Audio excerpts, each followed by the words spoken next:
The Benjamin Dixon Show is only possible with listener support. Go to www.thebenjamindixonshow.com to register for our blog and join the Progressive Army. And now, ladies and gentlemen, we are now about to witness the truth. It's the Benjamin Dixon Show. Welcome, ladies and gentlemen, to the Benjamin Dixon Show. I am your host, Benjamin Dixon. It is Monday, June 19th, 2017. Thanks so much for joining us. As always, I'd like to begin every show by thanking the people who make it possible. To our patrons, thank you so much for being a supporter of the show. And also thank you to you who just watch, even if you can't afford to be a patron. It's hard times for a lot of people. So I completely understand if you want to support the show, but you can't. Totally understand that. But thank you for what you do, sharing, liking, subscribing, and bringing more people to the Benjamin Dixon Show. I want to get a brief announcement at the beginning. Starting next Monday, I will be out on vacation. And so we'll have a series of hosts coming in to fill in. Going to pull heavy on my team, Brandon, Sutton, Nick, the team from the Discourse. Might even try to pull in Alexander the Meh one night to let him get his feet wet and host the show. But I'll be out on vacation for 2 weeks.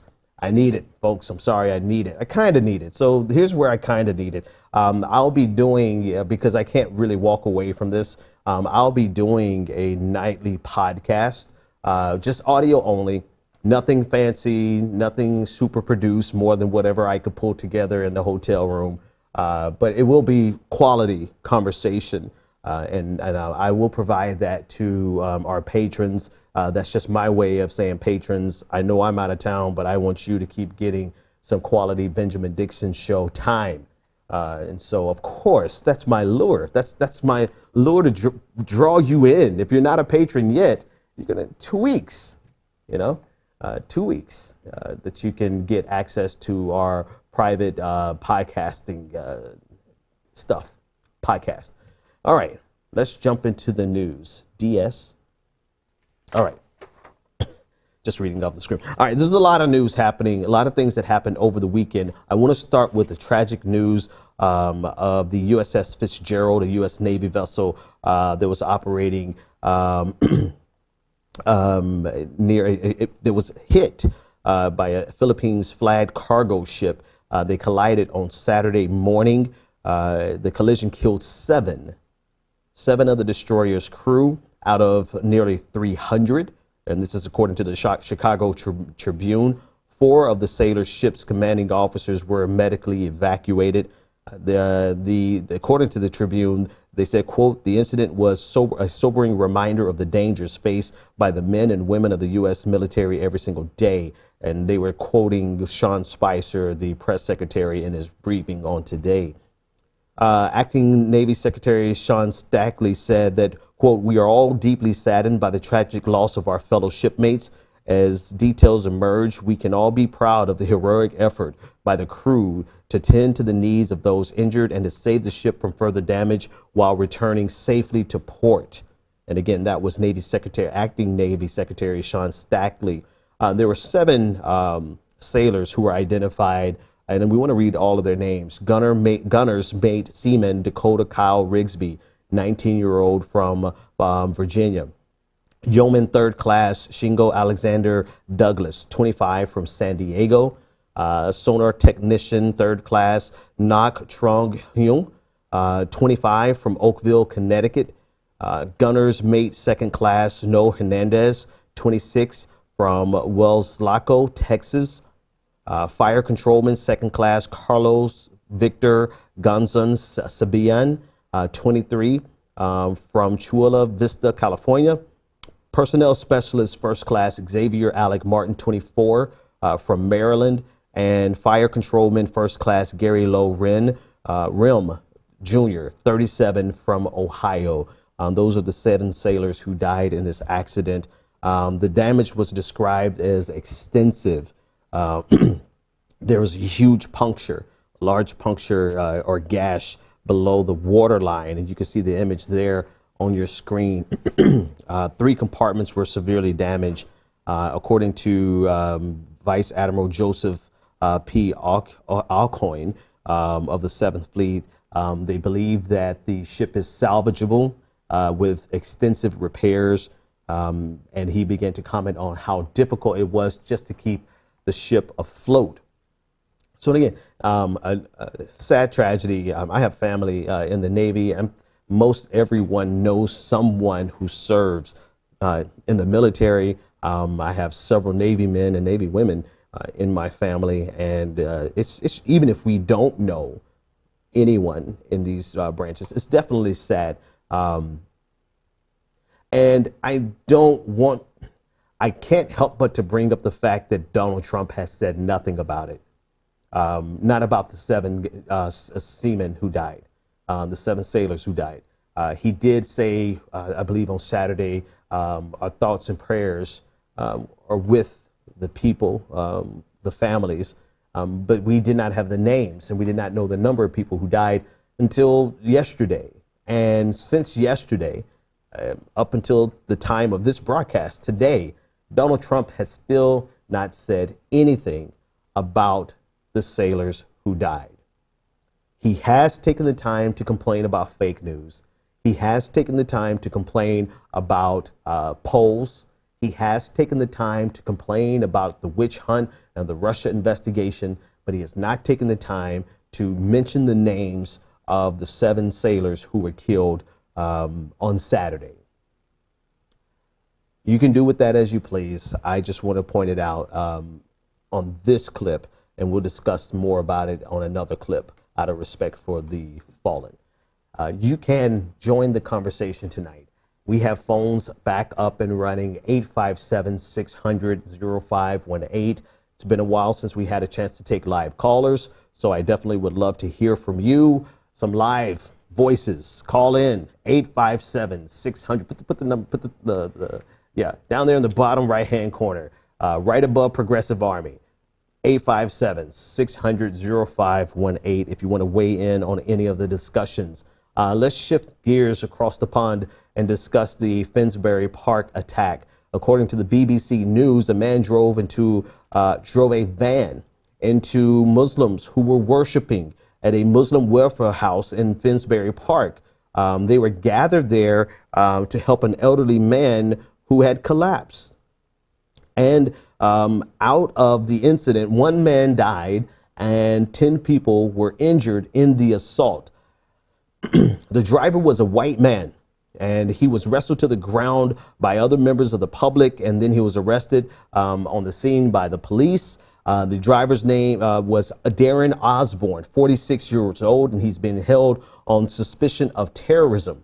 And of course, this immediately goes to the conversation of whether or not we can actually deem it terrorism because of the precedent that has been set by political leaders and media outlets, really categorizing terrorism or really pigeonholing who can be considered a terrorist to be brown Muslims, or more specifically, non-white, non-Christian violence.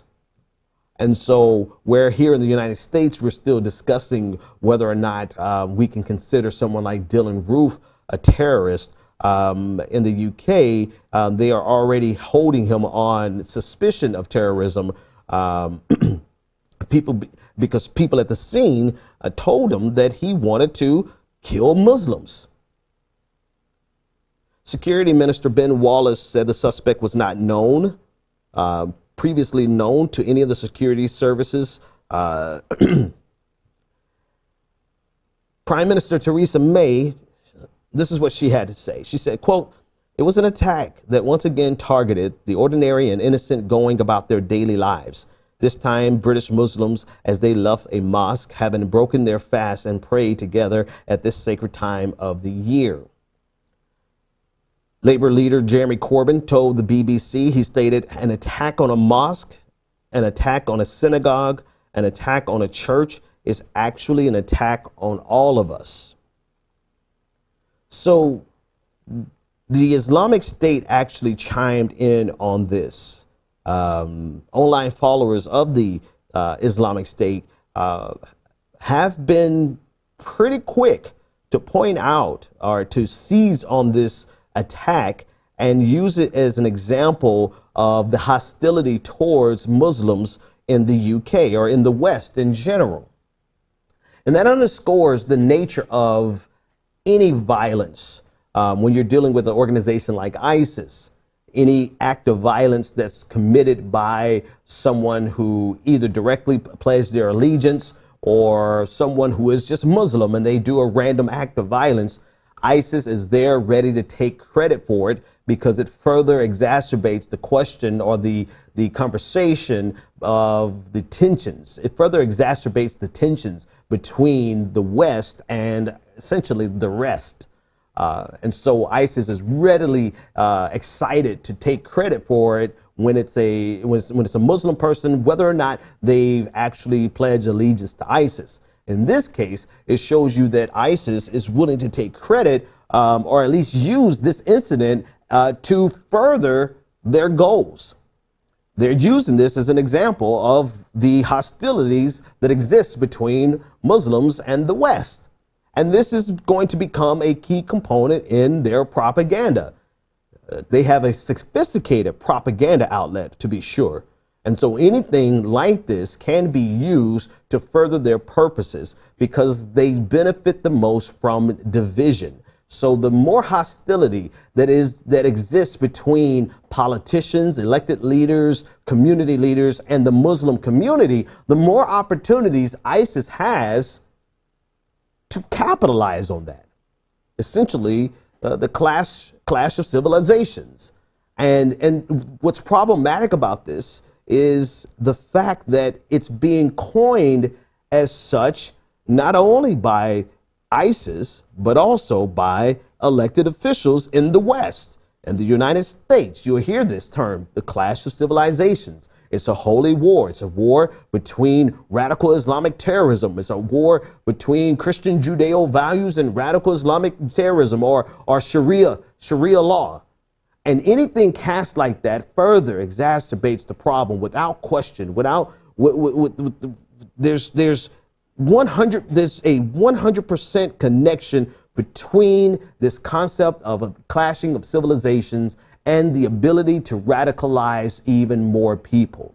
And so while ISIS is benefiting from this, you also have to understand the role that the West plays in giving ISIS the exact ammunition they need to further radicalize someone. And this Darren Osborne, 46, whatever his frustrations were, he carried out an act of terrorism, which we would not have called it here in the United States. But in the UK, they're going to call it an act of terrorism. But by carrying out that act of terrorism, he has essentially given ISIS exactly what they need to further the divide through the clash of civilizations.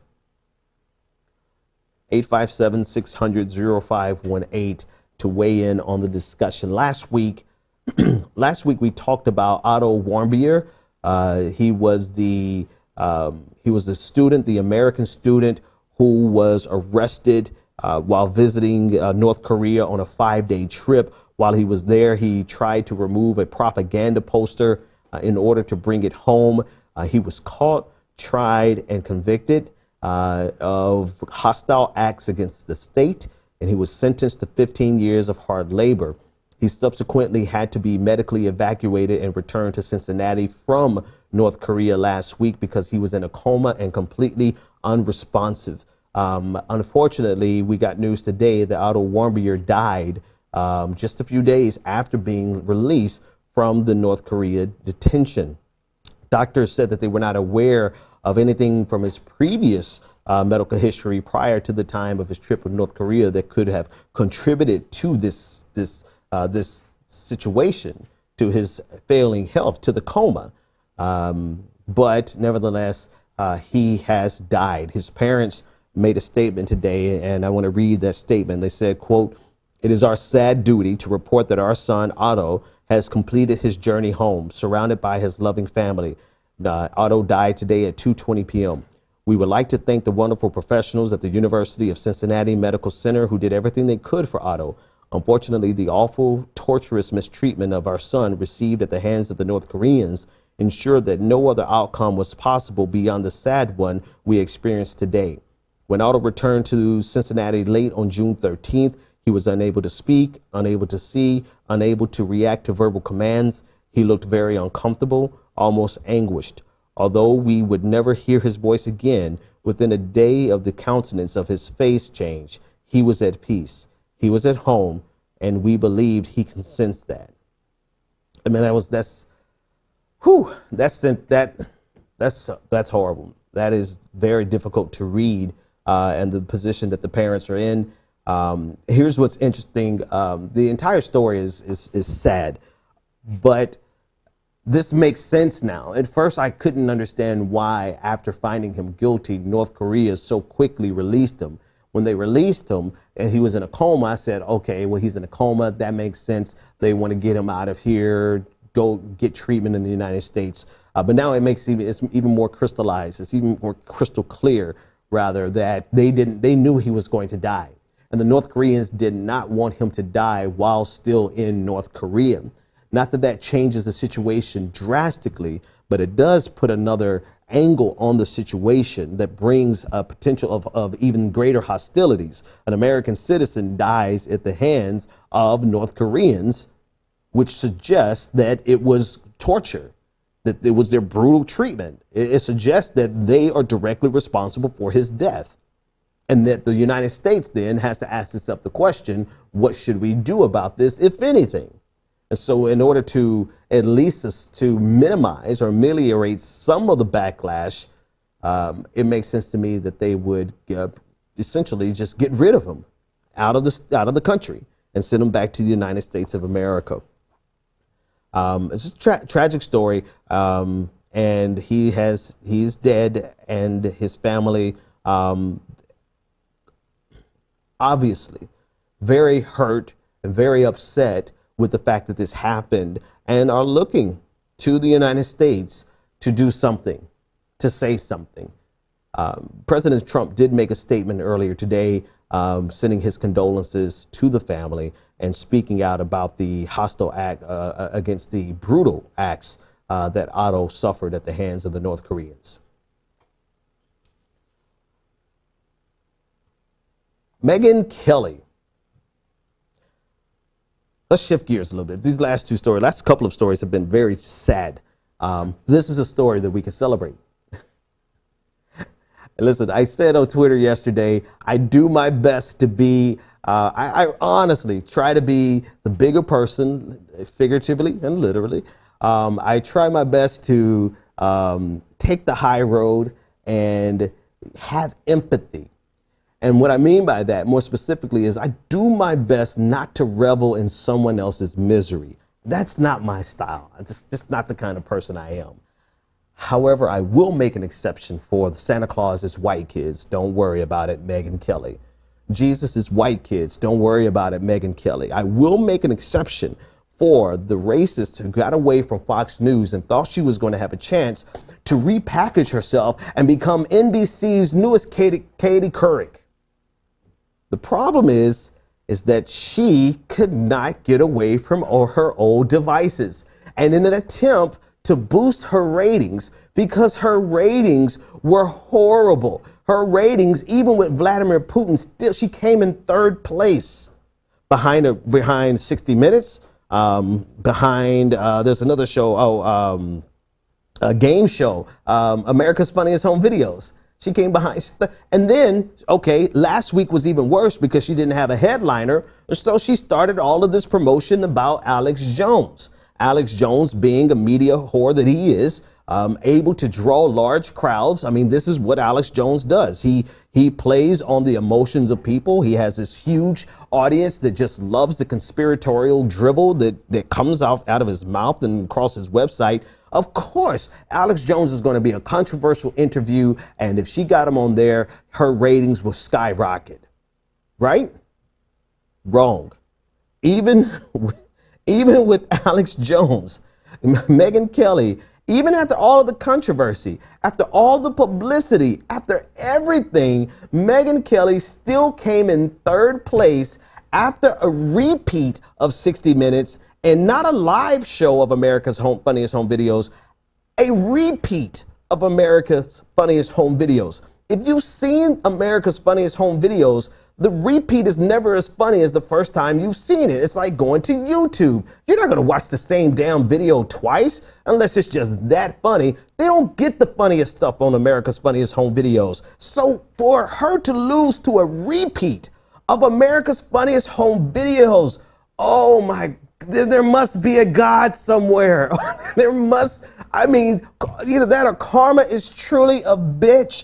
Oh my God, this is so amazing. She took the most disgusting person on the planet and tried to use him for ratings. And not only did it embarrass NBC, it destroyed whatever credibility she had left. And even after all of that, she came in third after a repeat of 60 Minutes. Now, technically, I think 60 Minutes might be the most boring thing to watch 2 weeks in a row.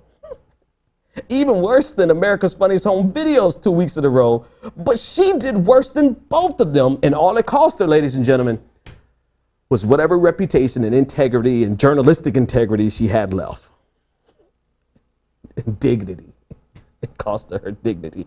I think, my friends, that this is probably better than her staying at Fox News. I think this experience, bringing her over, giving her like 6 months off, trying to rehabilitate her image and her persona and say she's going to be, you know what it is? It's that this is who she truly is. It wasn't, and I don't know who at NBC thought that she's this burgeoning flower over at Fox News, and she can't blossom and be the golden standard of journalism according to thehill.com because she's at Fox News. And if she just gets away and comes to an environment where we can cultivate that burgeoning, blossoming flower, she can become something great. And instead, she has become the laughing stock of shit, even YouTube. Like there's some pathetic stuff here on YouTube. And none of us today are as embarrassed as Megyn Kelly is. Congratulations, Megyn Kelly. You played yourself. 857-600-0518 if you want to weigh in on the discussion. Let's take this caller if they're still here. Oh, we lost the caller. God dog it, I got to be more careful. Call back. I'm sorry. All our callers, I'll move a little quicker this time. 857-600-0518. If you want to weigh in on the conversation. Man, that Megyn Kelly story, I know, I try not to be petty. I do. I try to be a decent. I'm even being patient with Steve Scalise. Like, I'm not really going to drag him through the mud because I want to give him time to recover, right? I want to be a decent human being sometimes. Man, but when the stars align and it's perfect. It's too perfect not to laugh at. Megyn, I thank you. Thank you so much for what you're doing for America. Thank you. Caller, you're live on the air. What's your name, comment, and or question? Hey, Pedersen, Bryce, what's going on? Hey, Bryce, how's it going, man? Long time. Doing good. Today we have another hashtag, the lady in Seattle. Yeah. And, of course, we had Philando situation. And I tweeted you that the only way that this whole situation is going to change is that the country needs a complete collapse and a complete rebuild in order to fix this generational problem of racism and how the country is. Because I think you do know this, the Constitution is supposed to be changed every couple years, like as the centuries turn and things like that. Our Constitution is supposed to be changed, and it hasn't changed. And so when you have a system that was built, against minorities, especially black people, this is what happens. And so we need a complete system reboot because it's not going to change on that level. Protesting, I know we're protesting, that's cool. Rioting, I don't know if that's going to really work. Going back to Africa, I don't know, that's the route. Because, there's a lot of countries that's kind of crazy themselves, even slightly crazier than America, i.e. North Korea. But, I just think that we do have to find a solution to these problems. But I also think that, this is some things we have to kind of do, but I think that, you know, we're going to have to find solution that's going to work. But basically what I'm basically saying is it needs a complete system reset. And that's the only way it's really going to change. We need to change the Constitution, keep up with the times, you know, and it will break things down. And I think that's what's going to really take. And like I said, rioting, I don't know if that's going to work. Packing the bag and leaving. Not a lot of black people have passports, so I don't know if that's going to be an option. But I guess what do you think could be solutions? Do you think I'm kind of, what you think about what I just had to say? All right. Hey, thanks for the call, man. It's always so fitting that you're the first caller back after the last 3 weeks of no calls. Number one, so in terms of what you said with regards to the Constitution, two people who come to mind. So it was never that way. It was proposed, I believe, by James Madison, or was it Thomas Jefferson? Thomas Jefferson actually proposed that the Constitution be rewritten every 19 years. And this comes from his quote that says that the tree of liberty must be refreshed from time to time with the blood of patriots and tyrants. This was his mindset, right? It wasn't the same time that he said this, but his mindset was that it's a constant renewal process, but that never made it into the Constitution, obviously. So our Constitution isn't designed to be rewritten, even though Thomas Jefferson wanted, conceptually, he thought that was a good idea. In terms of all the stuff that's happening, you know, we talk about tearing down the police systems and just the whole damn system. This is really a saying we have, that the whole damn system is corrupt. And then you get even further frustrated and you say, you know what, the system's not corrupt. It's operating for the people it was designed to operate. It wasn't designed to operate for black people, not in its inception. And so obviously if it doesn't serve us, it makes sense because it wasn't designed for us. So then the next thing is like, well, then hell, what do we do? No, you're right. Rioting won't change anything, but it could bring attention to something. And when I say rioting, I mean, in this case, I'm actually talking about actual protest. Protest can bring attention to something. And unfortunately, rioting can bring attention to something as well. But rioting always has very tragic ends, particularly for the rioters. And so we have people out there, quote unquote, rioting on behalf of Black Lives Matter. They're putting their lives at greater risk and destroying, you know, it's not going to bring the solution. The solution actually, with everything else, has to come through the legal system and new laws. It has to come through the court system, trials, you know, and challenging these policing agencies, the amount of room that we give police, the amount of benefit of the doubt, the amount of leeway that we give police officers to do things that other citizens would never be able to get away with. That's just and I don't want to call it superficial, but that's just like the initial things that have to change through the judicial system and through the legal system. The hardest thing in any of these stories is the fact that a jury of our peers they are the ones who got all of these people off. A jury of our so-called peers. And so long, this is the more difficult thing to change, right? And this is what we have to change. It might take our entire lifetime, to be honest with you. It might take our lifetime and my son's lifetime to change this, the perception of fear, because of how long and how much America invested into the vilification of black people, particularly black men. And the vilification was done throughout American history, throughout slave history, as a means of justifying why they were able to treat us as unhuman and inhuman. They were able to do that because they didn't want us seen as humans. Because how can you justify all of these Christian Americans treating slaves the way they treated them, treating us like cattle, literally like cattle, something to be owned and killed whenever we needed to. And so the way they did that was by imbuing a fear of blackness into the psyche of America. And I don't care what anybody else says, that those effects are still felt today. This is why simple things. You walk down the street and you could be wearing a 3-piece suit, but you walk past a white woman and she'll clutch her purse.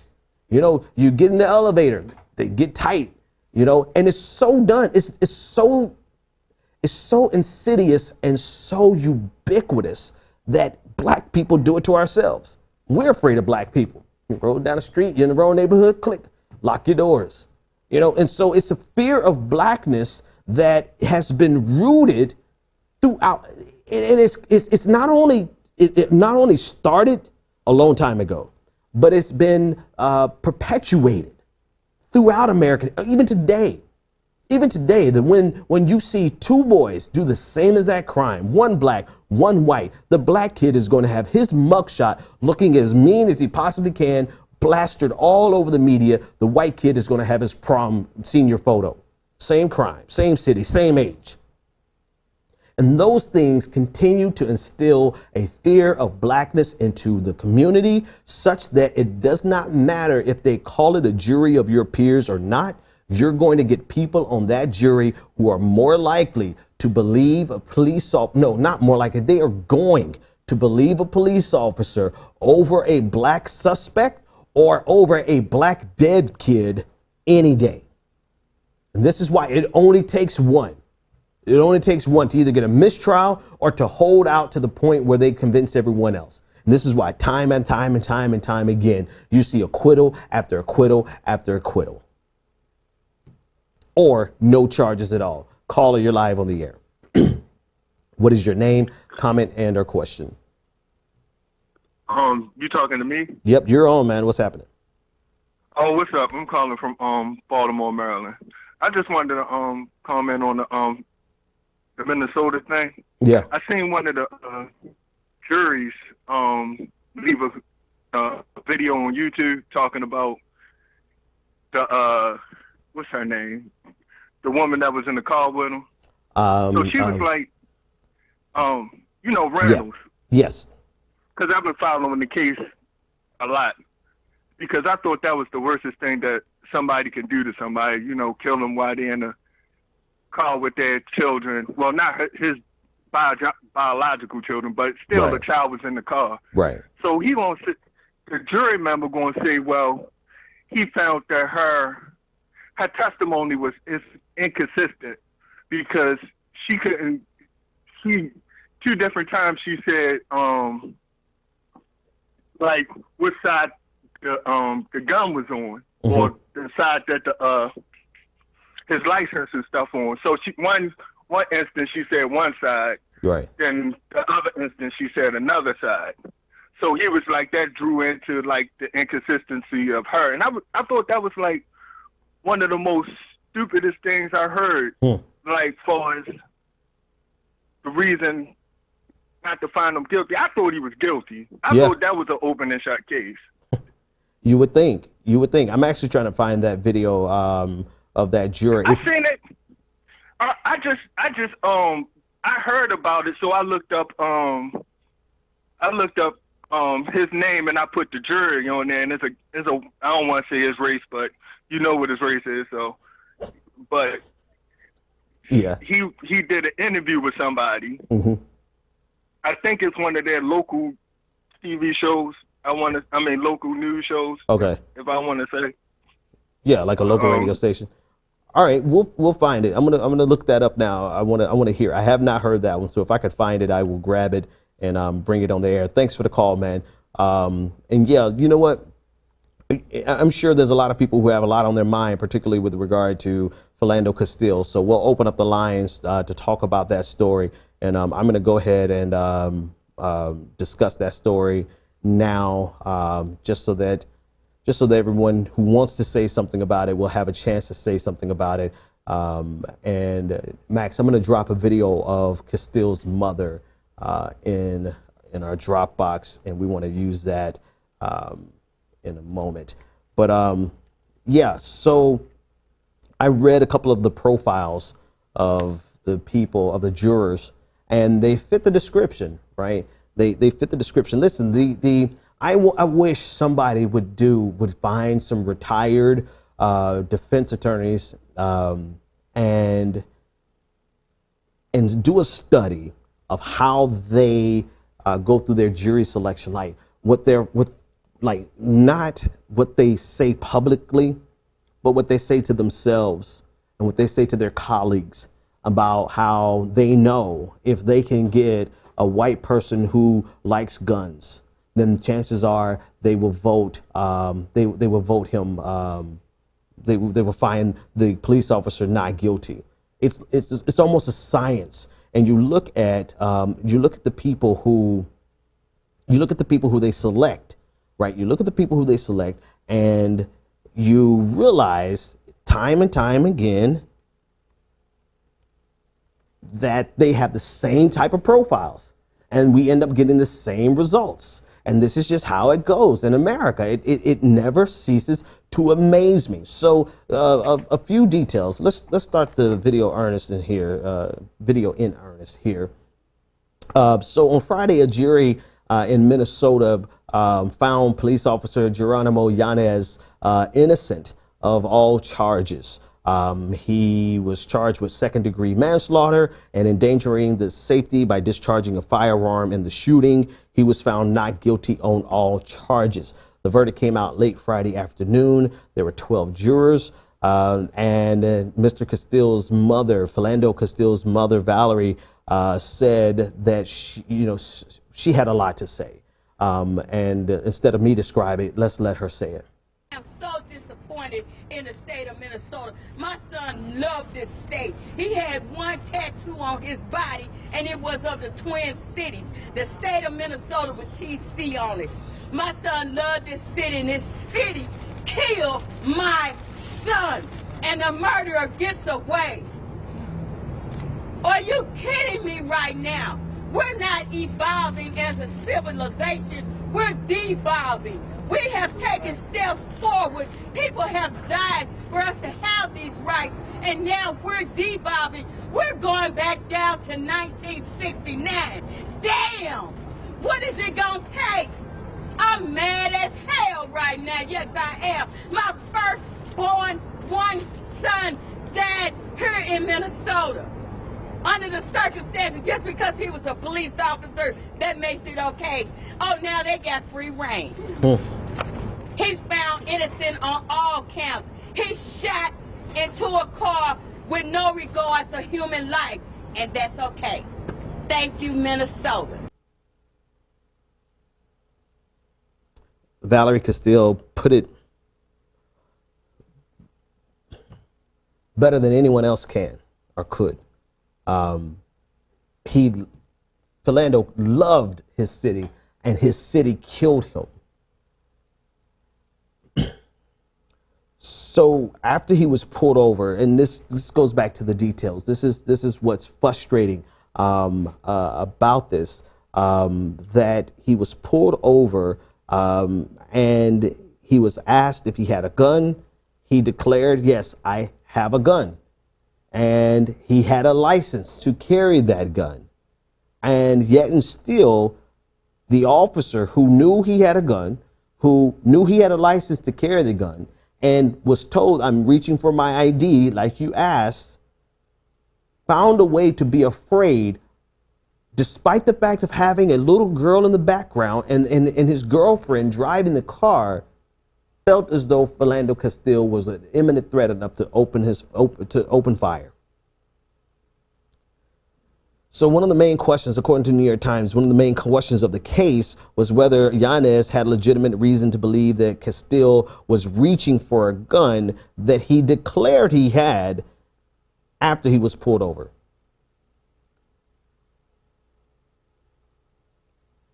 And this is what the last caller mentioned. Diamond Reynolds, the girlfriend who Facebook streamed it, and unfortunately, I mean, a lot of us saw it. We saw it happening real time, the aftermath, because she streamed, and after she streamed it, she said that in court she said that he reached for his license, his identification. But this is exactly where the defense attorneys attacked him, because she got it mixed up. I'm sorry. Let's take a pause here.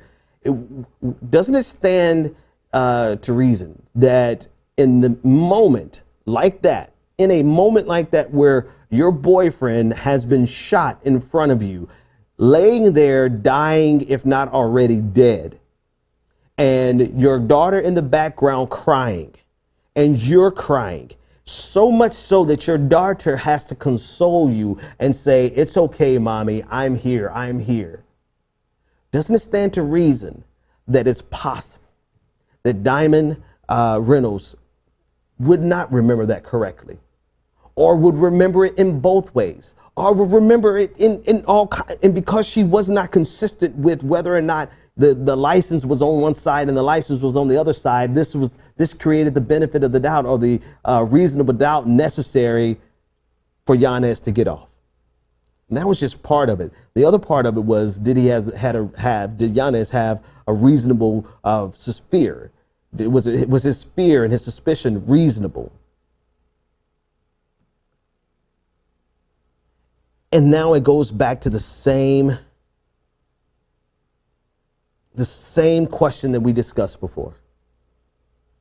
Can there actually ever be justice when people who are ostensibly a jury of your peers they are unable to look at a black person and give them the benefit of the doubt, or even see them with some basic humanity, while they look at a police officer, no matter what the police officer did, and they're able to look at that police officer as though they are the hero? As long as officers, and this is not a one-off. This happens time and time and time again, to the point where it's almost in our best interest not to get angry about these anymore, because it's happening so damn frequently.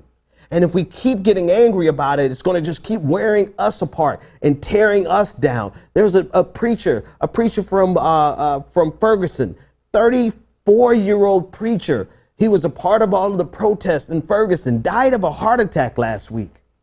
This stuff weighs you down. I'm getting to the point where I just refuse to get angry about it anymore. I can't afford to get angry about it anymore, because it's happening so often. And not only is it happening so frequently, we're not getting convictions. Hell, in some cases, we can't even get a damn indictment. And there's a meme going around that shows you how many convictions we did not get. And when you hear it, I didn't even write down all the names. I only wrote down a portion of the names so I could do a little bit more research on them. But when you hear it, and you should see why black people are afraid and pissed off.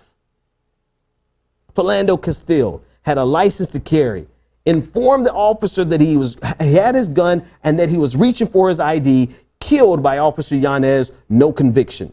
Terrence Crutcher, walking away, put his hands up, killed by Betty Jo Shelby, no conviction.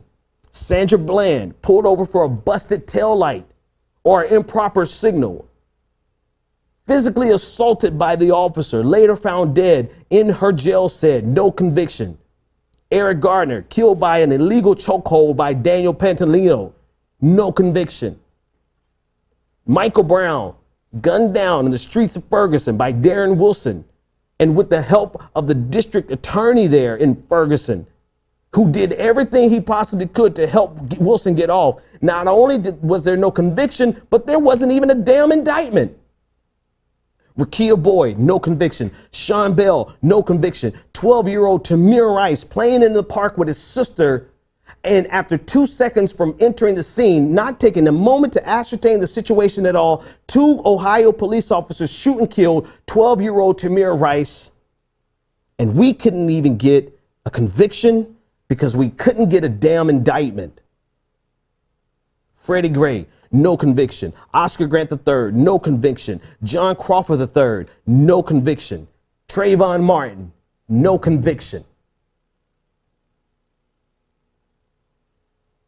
Walter Scott, mistrial, because one of the jurors couldn't find it in himself to say that Officer Michael Slager was guilty of shooting a man in the back 8 times. And we have video of him getting shot in the back 8 times. No conviction because of a mistrial. And you wonder why we are so passionate about this. And you wonder why we're so upset about this. We're upset about this because the entire system is broken. Actually, let me correct myself. It's doing exactly what it was designed to do. And it's designed to protect police officers. And the police officers are designed to protect property and capital. They're not there to they're not designed to protect and serve us. They're here to protect and serve the interests that run America. And yet and still, time and time again, we're told that we're just being hyperbolic. We're told that we're just exaggerating. We're told that we're just making blatant statements and we're race baiting. And at the same time, we're being called race baiters. Someone else is getting shot and killed. Today, a pregnant woman, shot and killed by police officers after calling them for help. And you want to tell us that we're exaggerating this. You want to tell us that we're making things up. And you want to tell us that not all police officers are racist. No shit, Sherlock. We know that not every single police officer in America is racist, but we do know that the system has racism so intertwined in its institutions that it becomes inseparable from the police officers. So that no, Johnny Boy Jr. doesn't have to be racist.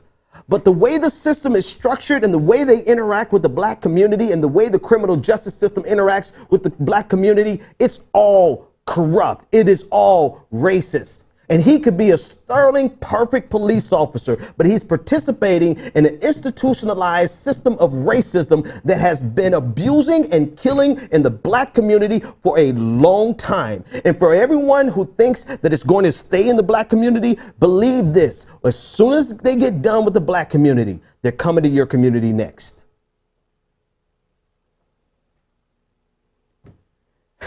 (857-600-0518).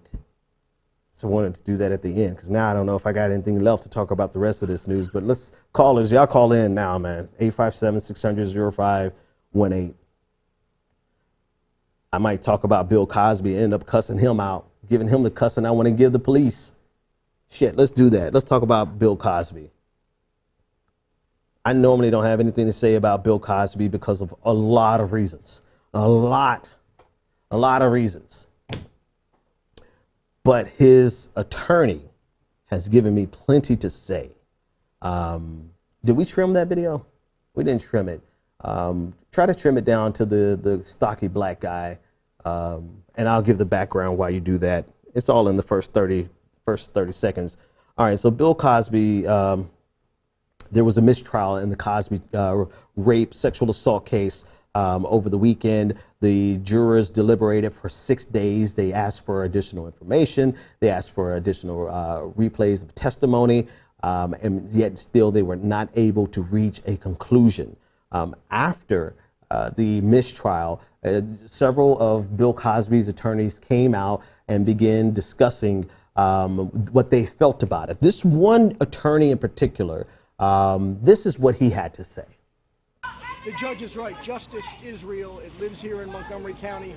I'm proud to have been able to represent Mr. Cosby. We came here looking for an acquittal, but like that Rolling Stone song says, you don't always get what you want. Sometimes you get what you need. God bless you all, and happy Father's Day. Yeah, this guy. Mr. Cosby, how do you feel?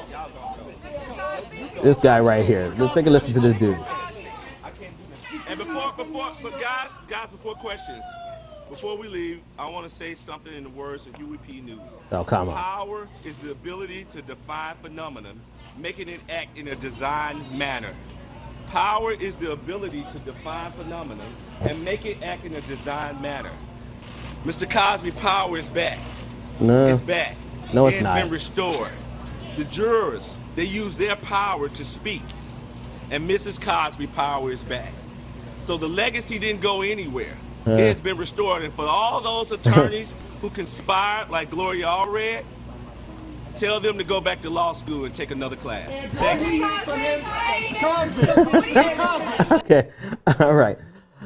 Boy, what you doing there? Oh, no, baby, what is you doing? because this is a mistrial. He was not found innocent, or it was a mistrial, which means they have the ability to retry him. And if the public sees your arrogant, smug condescension, then you muddy the pool, the next jury pool. See, I don't have a lot to say about Bill Cosby because I don't have a lot to say about Bill Cosby. But his lawyer here, really, if this is the way you're going to approach a mistrial with so much arrogance seeping from your asshole, then that tells me a lot about what's going on inside of the Cosby camp right now. You should have just kept your mouth shut. Because what are you going to do when that power is snatched right back from you, when the DA says, okay, we have 180 days. Right now, we have 168 days left. 178 days left. Okay, let's retry this dude. Well, all this glorious speech about, and here's the other thing. We're not talking about, we are talking about, can I talk about this without talking about this? I don't know if I could talk about this without talking about this.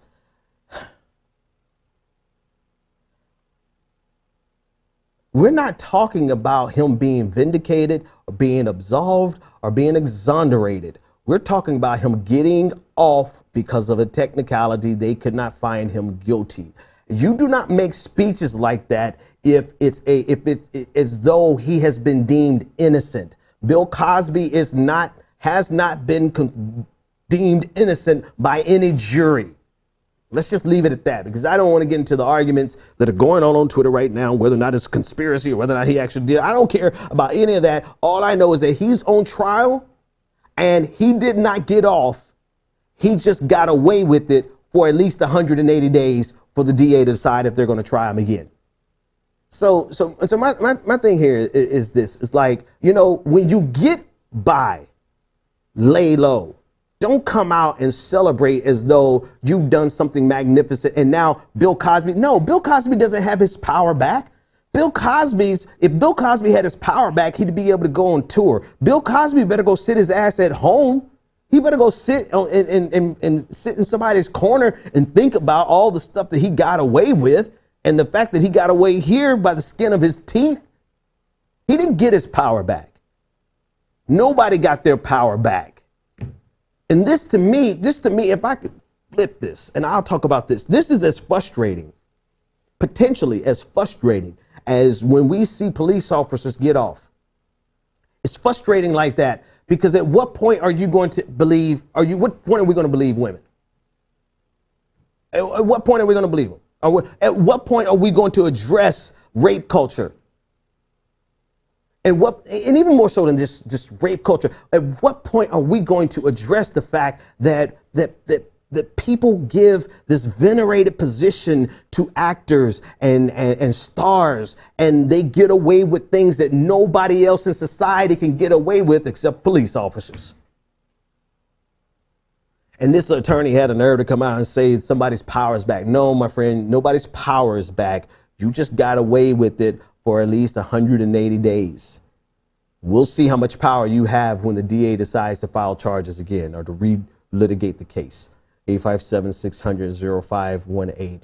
I want to play a video real quick of a local news of a local PAC in Georgia. I believe it's called the Principals PAC.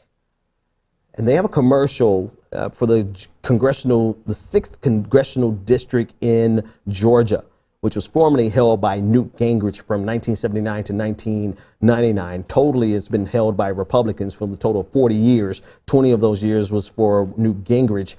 They ran an ad today in the race for Karen Handel versus John Ossoff. Ossoff was the Democratic choice of the DNC.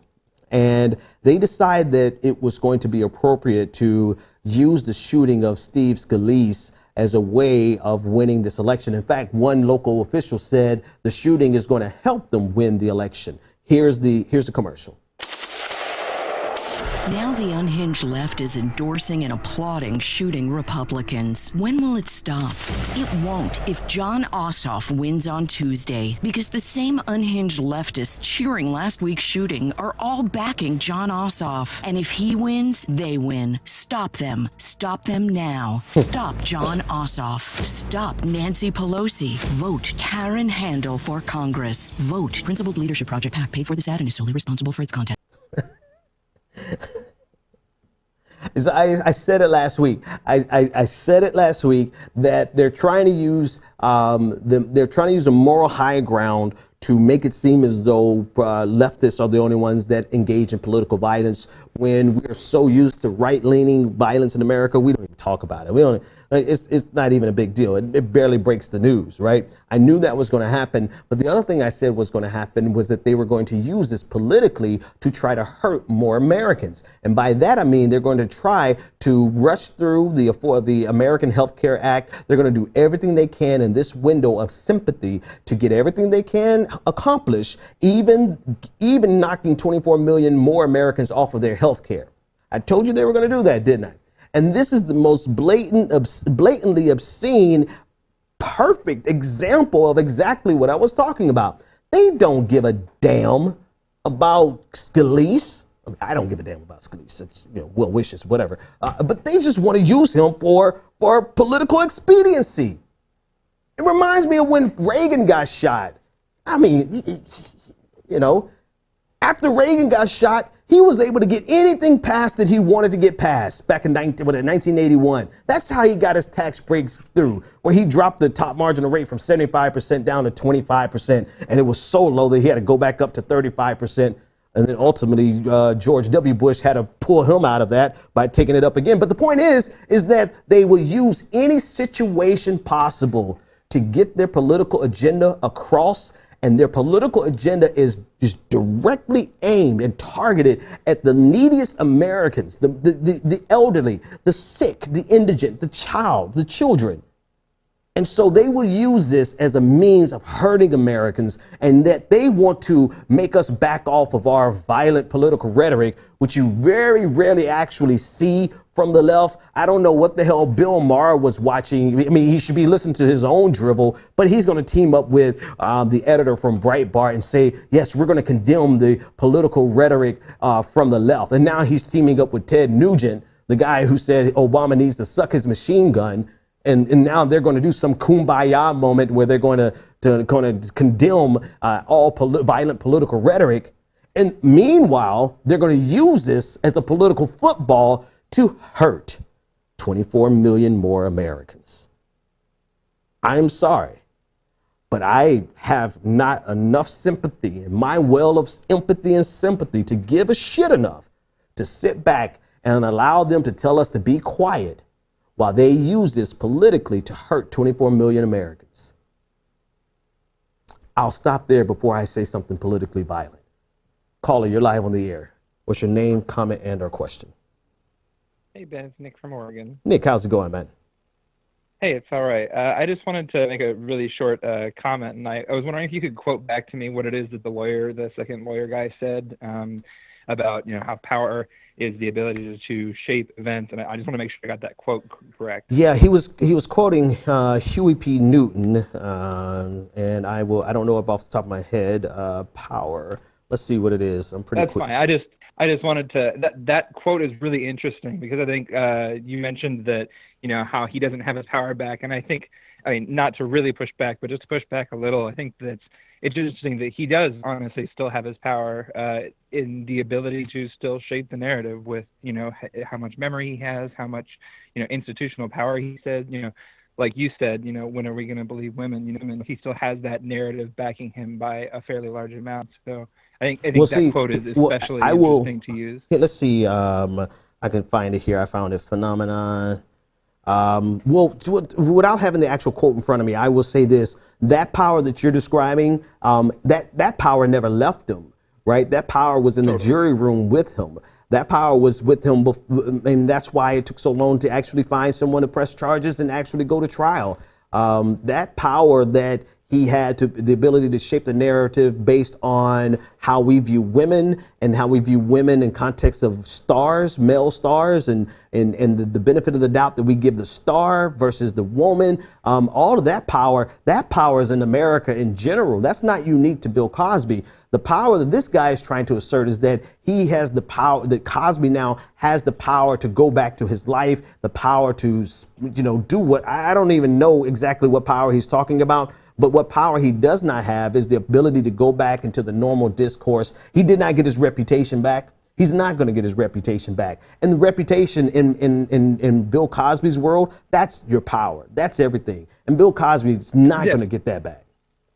Definitely, and that's definitely a good point from an individual. And I was just kind of making a comment on like how, as a system, really, truly, like just that first part, not necessarily about him getting his power back, but just the statement itself is really interesting. Well, here's the quote. The whole, here's a quote. Huey P. Newton, one of the co-founders of the Black Panther Party for Self-Defense, said, "To us, power is, first of all, the ability to define phenomena, and secondly, the ability to make these phenomena act in a desired manner." And even in context of that quote, they weren't able to get this to act in its desired manner. This was not the result of it. For them to have their power back in this regard, they would have gotten a not guilty verdict. This is not them getting a not guilty verdict. This is a not yet. We haven't got your ass yet verdict. And so that's the difference there. All right, Nick, thanks so much for the call. Everyone, again, I'll be out on vacation starting next Monday. If you want to get access to the patrons only full hour every night, full hour podcast while I'm away, because I just can't stay away forever, but I am going to stay away from the camera, which is probably better for some of you. Go to patreon.com/the BPD show. We need more patrons. Go over there, become a patron, and you will get access to the next 2 weeks of podcast only while I am on vacation broadcast. Thanks for hanging out with me. Max, you ready to go? Let's do it. The Benjamin Dixon Show is only possible with listener support. Go to www.thebenjamindixonshow.com to register for our blog, join the Progressive Army, and support The Benjamin Dixon Show. It's Ben Dixon! If you like this episode, be sure to share, like, and subscribe.